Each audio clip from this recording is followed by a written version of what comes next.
Hello বন্ধুরা, good afternoon. সবাই কেমন আছো? আশা করছি সবাই খুব ভালো আছো। আজকে আবার তোমাদের কাছে কিছু কথা শেয়ার করার জন্য আসলাম। প্রত্যেকটা কালকে আমি পুরুষ মহিলা সবাইকে নিয়ে বলেছি। আজকে আমি কিছু কেউ কিছু মাইন্ডে নিও না প্লিজ কথাগুলো। সবাই একটু আমার কথাগুলো মন দিয়ে শুনো আর বুঝে তারপরে মাইন্ডে নিও, বা তারপরে যার যেটা মনে হয় আমাকে কমেন্টে বলো। অ্যাকচুয়ালি কিভাবে শুরু করব? তোমরা তো মানে অনেকেই আমার ভিডিও দেখো, আমার ব্লগ দেখো, আমার রিলসও দেখো, সাপোর্টও করো, তার জন্য অশেষ ধন্যবাদ। তো আজকে আমি তোমাদেরকে আমার মনের কিছু কথা শেয়ার করতে চাইছি, যেগুলো মানে কি বলবো, বলতে মন চাইছে আর কি আমার।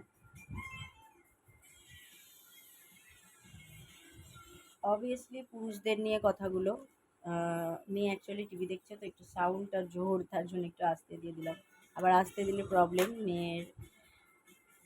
যাই হোক, অ্যাকচুয়ালি আজকে কথাগুলো পুরুষদের জন্য। প্লিজ দাদা ভাই ভাই, তোমাদের সবার কাছে আমি ক্ষমা চেয়ে নিচ্ছি। সব পুরুষরা হয়তো এক না, বা কেমন আমি জানি না। কিছু কিছু পুরুষের কথা আমি বলছি। পুরুষ যত্ন করে পাওয়ার আগে, পুরুষ যত্ন করে পাওয়ার আগে, নারী যত্ন করে পাওয়ার পর, নারী যত্ন করে পাওয়ার পর। নারী যখন তার শখের পুরুষটাকে পায়,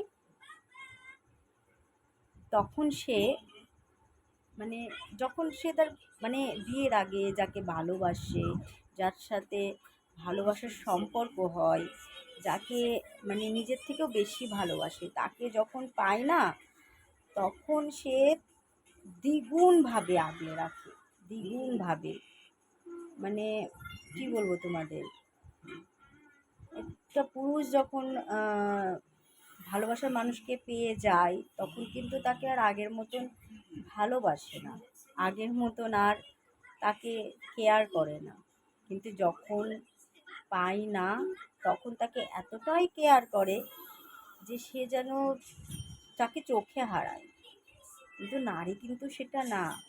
নারী যখন তার ভালোবাসার মানুষকে পেয়ে যায়, তখন তাকে কিন্তু দ্বিগুণভাবে আগলে রাখে, দ্বিগুণভাবে তার খেয়াল রাখে। কিন্তু পুরুষ ঠিক আগের মতন কিন্তু আর কদর করে না, আগের মতন তাকে আর ভালোবাসে না, আগের মতন তাকে আর খেয়াল করে না। তার কি দরকার, তার কি দরকার না, সে কি পছন্দ করছে, সে কি পছন্দ করছে না, তার চাওয়া পাওয়া, তার ইচ্ছা, কোনো কিছুর কদর করে না। কিন্তু বিয়ের আগে যখন ভালোবাসার সম্পর্ক থাকে, তখন কিন্তু তার না বলা কথাগুলোও পুরুষ বুঝে যায়, যে সে কি বলতে চাইছে, সে কি চাইছে, সে কি চাইছে না, সে কিসে সন্তুষ্ট, কিসে সন্তুষ্ট না, তার কি প্রয়োজন, সে অ্যাকচুয়ালি সঠিক কি বেঠিক, এভরিথিং। তার একটুখানি যদি অসুস্থ হয়ে যায়, তাহলে সে অসুস্থ হলে সেই নারীর মা বাবার ওপরে তো কিছু হয়ই না, এটা একদম চিরসত্যি কথা। কে মানে আর কে না মানে আমি জানি না, তবে মা বাবার থেকেও বেশি খেয়াল রাখার চেষ্টা করে, সে কান্নাকাটি শুরু করে দেয়। যদি বিয়ের আগে যদি বিয়ের আগে যদি নারীর কোনো শরীর খারাপ হয় বা কোনো প্রবলেম হয়, হুম হুম হুম হুম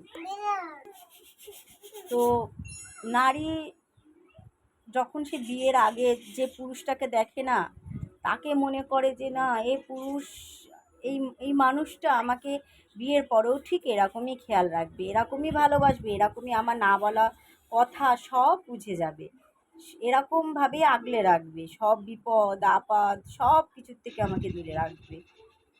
কিন্তু বিয়ের পরে আর সেটা হয় না। নারী কিন্তু ঠিক তার ব্যতিক্রম, অন্য। নারী কিন্তু ঠিক বিয়ের আগে যতটা না ভালোবাসে, বিয়ের পরে তার থেকে দ্বিগুণ, তার থেকে অধিক অধিক অধিক পরিমাণে তার কেয়ার করে, তার খেয়াল রাখে, তার প্রয়োজন অপ্রয়োজন, তার পছন্দ অপছন্দ, তার চাওয়া পাওয়া, তার সব কিছুর খেয়াল রাখে।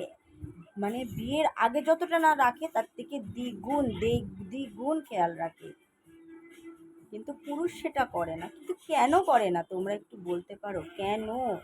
একটা মেয়ে সব কিছু ছেড়ে আজকে তো সেই মানুষটার হাত ধরে, সেই মানুষটার পাশে থেকে, তার বিপদে আপদে সব সময় তার পাশে থেকে তাকে আগলে রাখার চেষ্টা করে। তাহলে কেন একটা পুরুষ সেটা পারে না? কেন? তাই বন্ধুরা, তোমাদের একটা কথাই বলবো, থাকতে মূল্য দাও। যখন থাকবে না তখন কিন্তু কোনো কুল থাকবে না। থাকতে মূল্য দিতে শেখো। যে আছে তাকে মূল্য দাও, তার পাশে থাকো, তাকে ঠিক বিয়ের আগে যেমনটাই ভালোবাসো, তেমনভাবেই কেয়ার করো। হারিয়ে গেলে কিন্তু আর তাকে ফিরে পাবে না, শেষ হয়ে গেলে আর তাকে খুঁজে পাবে না। থাকতে মূল্য দাও। আমি জানি না আমার এই কথাগুলো কেমন লাগবে সবার, কে কিভাবে নেবে আমি সত্যিই জানি না। আজকে মনে হলো এই কথাগুলো বলার দরকার, বলা উচিত, বলতে হবে। তাই আমি তোমাদের সাথে কথাগুলো শেয়ার করলাম। প্লিজ ভাইয়েরা, দাদা ভাই, তোমরা সবাই একটু থাকতে মূল্য দাও। যে মানুষটা সব কিছু ছেড়ে, সবাইকে ছেড়ে, সবার কথা ভুলে গিয়ে একটা অচেনা মানুষকে বিয়ে করে স্বপ্ন নিয়ে তোমার সাথে আছে, তাকে একটু মূল্য দাও, থাকতে মূল্য দাও। হারিয়ে গেলে আর তাকে খুঁজে পাবে না। আর না, আমার কথায় যদি তোমাদের খারাপ লাগে তো সরি, আমাকে ক্ষমা করে দিও। আমি চাই না কেউ কষ্ট পাক, কেউ আঘাত পাক, কেউ তার পুরো সংসারটা ভেসে যাক। তার জন্য এই কথাগুলো বললাম। তোমরা যদি বিয়ের আগে ভালোবাসতে পারো, যে ভালোবাসাটা বিয়ের আগে দেখাও, সেই ভালোবাসাটা তো বিয়ের পরেও তোমরা দেখাতে পারো না?